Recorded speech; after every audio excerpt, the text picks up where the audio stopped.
So we talk about something like food crime. Now, food crime is a rural crime when we're dealing with, say, the use of counterfeit pesticides.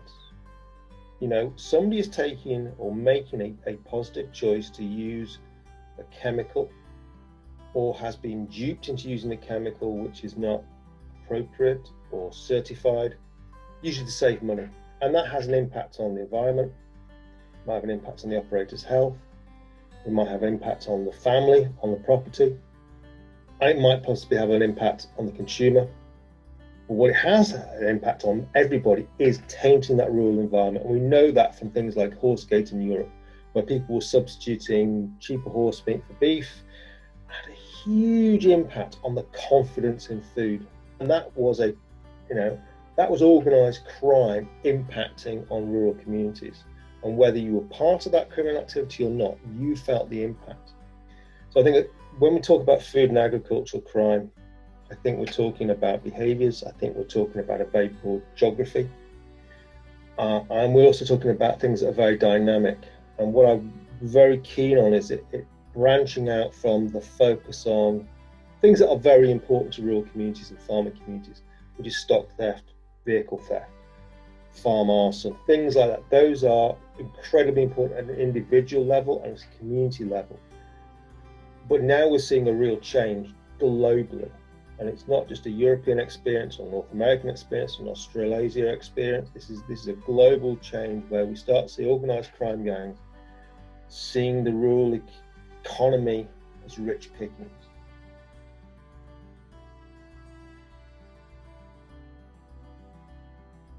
I think stock theft's got to be up there because we've seen a spike in the UK. It used to be quite a seasonal thing, so it'd be your Easter lamb, it'd be your Christmas turkeys. No, not anymore. It is a long assault on the value chain. And I do mean assault because here we have people who have to be using grey abattoirs. So these aren't people who are slaughtering in field, butchering in field. They've actually got an abattoir. It's going through a process and it's coming out at the end as a recognisable product for distribution. So I think that's one of the main things.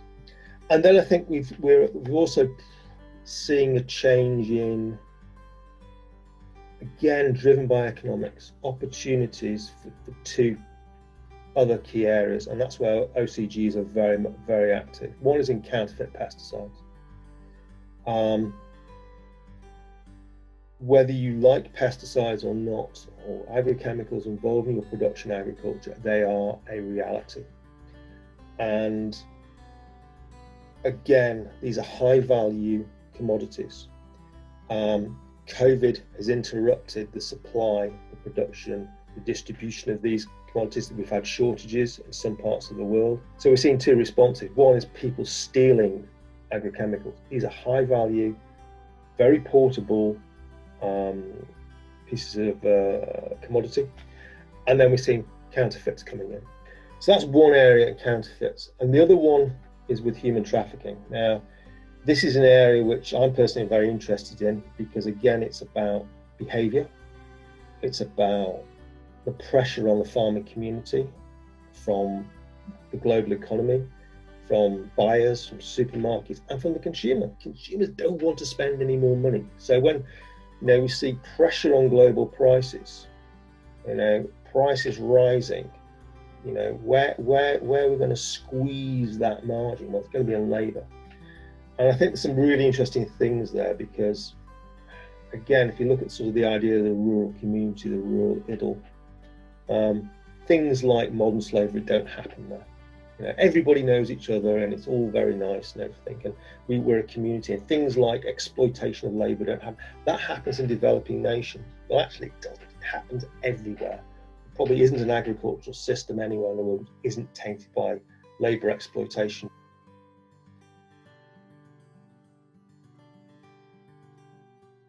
One of the things we need to do is not just have an academic sport.